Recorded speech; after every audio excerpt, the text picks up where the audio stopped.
Dinas Perikanan dan Peternakan bersama Dinas Pemberdayaan Masyarakat dan Kampung Maibrat mengkalkulasi langkah-langkah strategis untuk menindaklanjuti kesepakatan pimpinan OPD dan Forkopimda Maibrat melaksanakan program makan bergizi gratis dengan membentuk satuan tugas makan bergizi gratis dan ketahanan pangan untuk memberhasilkan program tersebut di Maibrat. Kadis Perikanan dan Peternakan Maibrat Stefanus Kocu, SSI, PI, MSI, dan Kepala Dinas Pemberdayaan Masyarakat dan Kampung Maibrat, Dr. Andus Adam Anto, MKes, melalui saluran telepon menyatakan berkomitmen menggerakkan masyarakat menggiatkan pertanian tanaman pangan dan hortikultura, serta perikanan dan peternakan bersama badan usaha milik desa. Karena makanan bergizi gratis tidak hanya bermanfaat bagi penerima manfaat, tetapi juga menggerakkan ekonomi rakyat. Apa saja kalkulasi kedua pimpinan OPD menyingkapi program makan bergizi gratis Prabowo Gibran? Ikuti wawancara kami berikut ini.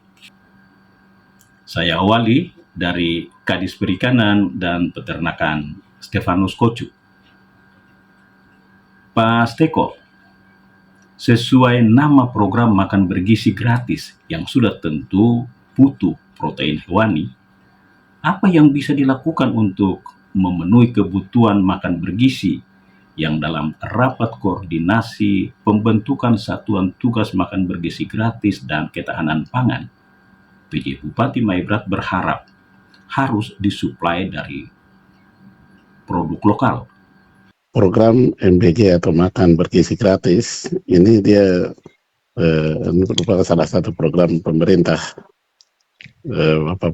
Presiden Prabowo Subianto, sehingga ini dia dilaksanakan setelah kita sudah proses perencanaan anggaran mulai dari pembahasan musrembang, RKPD, KUA, PPS, RAPBD sampai APBD, ini semua sudah sampai dengan DPA, sekarang sudah mau siap dibagikan. Ini program ini juga kita masuk di tengah, tapi sebagian dari kegiatan atau program kami rutin yang untuk penyiapan produksi ikan, kemudian ayam, ini kami sudah siap di masyarakat untuk target kita untuk produksi. Untuk secara lokal, ini yang selama ini pada tahun 2024 kami sudah membagikan bibit-bibit ikan nila, ikan lele, bibit ayam kampung. Ini kita sudah bagikan di tahun 2024 pada Desember. Sehingga ketika ada program makan bergizi gratis ini, ketika dia muncul, berarti harus kita ada hal yang harus kita kontrak atau perjanjian dengan bagian yang dapur makan bergizi gratis ini. Ada yang dari program pusat yang turun langsung, sekarang TNI yang melaksanakan, sehingga mereka ada standar yang kami siapkan atau menu-menu atau bahan lokal yang kami siapkan, terutama di perikanan peternakan itu seperti apa. Contohnya ikan, oke, berarti ikan lele, ikan nila atau ikan mas yang dibudidayakan atau yang ditangkap secara alami. Nah, kemudian kalau ayam potong atau ayam kampung, ini harus jelas. Kalau protein hewani, ya memang kita sampai selama ini hanya andalkan masyarakat dan satu distrik, itu distrik Kayamaru yang punya sapi yang juga sudah siap memang selama ini. Ketika ini dia akan berjalan secara rutin selama 5 tahun bahkan 10 tahun, itu berarti kami ada langkah yang kita sudah buka range sapi yang kita rencanakan di Suswa. Jika sudah ada kesepakatan, apa yang perlu dievaluasi dari kegiatan dinas yang tadi disebutkan sudah mulai menggiatkan kegiatan perikanan dan peternakan di Maibrat? Mungkin harus yang kita evaluasi kembali ya kebijakan yang mungkin sudah yang lalu kita mungkin sudah proses penganggaran yang mungkin tidak salah kamar atau tidak sesuai untuk mendukung program makan bergizi gratis, ya kita harus evaluasi kembali sehingga harus mendukung.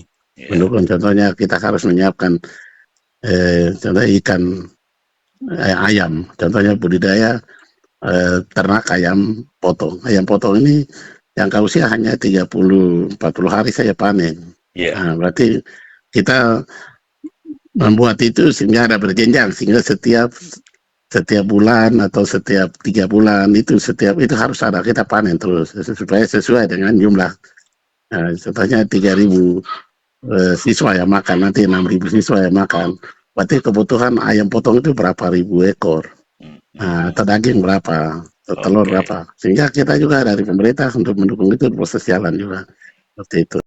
Pentingkah kegiatan ini terus dilakukan menurut Anda tanpa terpaku dengan masa kepemimpinan Prabowo Gibran?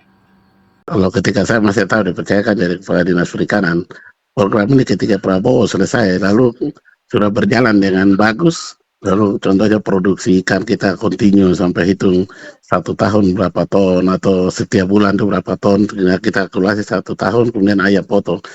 Ya selain lepas dari ini, kita bisa kerjasama dengan perusahaan contohnya LNG, atau perusahaan kelapa sawit, atau kelapa sagu ada di Meko. Kita bisa suplai hasil produksi ketika seandainya program ini tidak berjalan. Itu malah lebih bagus karena masyarakat sudah terbiasa memproduksi di Indonesia. Kita akan cari pasaran untuk membantu mereka atau koperasi, hingga mereka tidak hanya semangatnya sampai hanya batas sampai dengan Presiden Prabowo saja, tapi dia akan berlanjut terus. Terakhir, bagaimana dengan kesiapan sumber daya manusia di dinas yang Anda pimpin untuk menggerakkan usaha perikanan dan peternakan di Maibrat? Kita kelemahan penyuluh, kan belum ada penyuluh, terutama di bidang peternakan. Bidang peternakan ini yang dokter hewan atau petugas kesehatan peternakan ini yang tidak ada di kantor saya. Ada pun ada, tapi 1 orang, tapi anggap di dinas tidak ada langsung. Tidak ada SDM di kalau di perikanan itu sudah siap. SDM ya sudah ada, hanya peternakan ini yang di dinas belum ada. Hanya ini yang saya butuh itu ada seorang tenaga dokter hewan, karena ketika kita laksanakan ini terjadi wabah atau ini, itu nanti kita setengah mati untuk proses penanganan. Contohnya yang sapi sekarang, proses peternakan sapi, kita harus proses pencegahan penyakit mulut dan kuku. Ketika ini dia akan sampai di Maibrat atau ini, itu kami akan kewalahan karena tidak ada petugas kesehatan yang ada di Maibrat. Atau penyakit atau apa virus baru yang muncul di bidang peternakan, contohnya di babi atau ayam atau sapi. Nah itu memang saya tidak ada petugas di ini kesehatan. Baik Pak Steko, saya beralih ke Kepala Dinas Pemberdayaan Masyarakat dan Kampung, Bapak Dr. Andus Adam Anto MKes. Pak Anto, kalau kita dengar penjelasan Pak Steko tadi, ternyata muaranya adalah masyarakat kampung. Bagaimana dinas yang Anda pimpin memainkan peran untuk menggugah kesadaran masyarakat, menjadikan program makan bergizi gratis, menggerakkan usaha-usaha ekonomi rakyat di Maibrat. Kampung ini merupakan lokus atau tempat sasaran yang program ini harus hadir untuk memberikan pelayanan langsung kepada masyarakat. Karena kita punya tugas adalah bagaimana mendorong dan memotivasi kampung, mereka harus siap dengan program kita yang sudah ada, yaitu program pengembangan pangan bagi masyarakat. Dan inti ini akan terkoordinasi integrasi dengan instansi terkait, baik itu pertanian maupun perikanan, peternakan, supaya masyarakat kita ini sudah mengembangkan kelompok-kelompok usaha yang akan siap untuk memberikan suplai bahan mentah, apakah itu ikan, sayur, ya, ayam, kacang-kacangan, buah-buahan yang adalah bergerak di bidang pertanian ini mendukung program ini. Bicara pemberdayaan adalah bicara proses, di mana dalam proses butuh komunikasi. Apa yang perlu dilakukan untuk mempengaruhi masyarakat melaksanakan program-program instansi teknis? Banyak hal yang belum kita atau dibicarakan atau disampaikan, karena kita di kabupaten baru kemarin terbentuk tim Satgas untuk pemberian makanan bergizi kepada kepada kelompok sasaran ini. Dan nanti setelah ada terbentuknya tim Satgas ini akan dirapatkan, baru dibahas program dan kegiatan yang akan dilakukan mendukung program pemberian makanan bergizi sesuai dengan program kampanye Bapak Presiden kita, Bapak Prabowo dan Gibran. Yang pasti bahwa itu harus ada, karena kita di kampung-kampung itu kan ada petani atau ada kelompok tani yang sudah terkoordinir atau sudah memang ada, tapi ada juga kelompok BUMDes, ya, Badan Usaha Milik Desa, yang dalam program ini sedang digerakkan juga.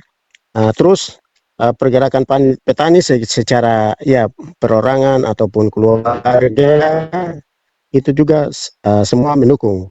Karena selama ini mereka sudah punya hasil produksi cukup, tapi soal pemasaran agak susah. Kadang-kadang banyak yang hanya yang sekarang kita pikirkan, apakah pemerintah bisa, jangan sampai nanti standar yang ditentukan oleh ahli gizi atau dari program ini itu beda dengan apa yang dihasilkan oleh masyarakat kita. Akhirnya jangan sampai mereka nanti suplaikan atau datangkan bahan mentah itu dari luar, mungkin dari Jawa kah, dari Manado kah, dari Makassar kah. Akhirnya itu bisa melemahkan produksi masyarakat kita. Artinya Bapak mau katakan Pemda tidak boleh membiarkan hal itu terjadi. Karena masyarakat kita ini perlu kita memberikan perlindungan supaya mereka juga punya hasil produksi itu bisa dipasarkan atau dibelanjakan. Selain itu mereka juga bisa suplai untuk ke dapur umum ini. Supaya tidak sia-sia pemerintah pusat memprogramkan dana lewat dana desa untuk pangan, perikanan, peternakan, tetapi itu juga bisa membantu masyarakat. Apa yang mereka kerja hasil itu bisa mereka mendapat manfaat dari situ. Itulah peluang dan tantangan pelaksanaan program makan bergizi gratis jika dilaksanakan di Kabupaten Maibrat. Semoga perbincangan ini bermanfaat dan terima kasih atensinya.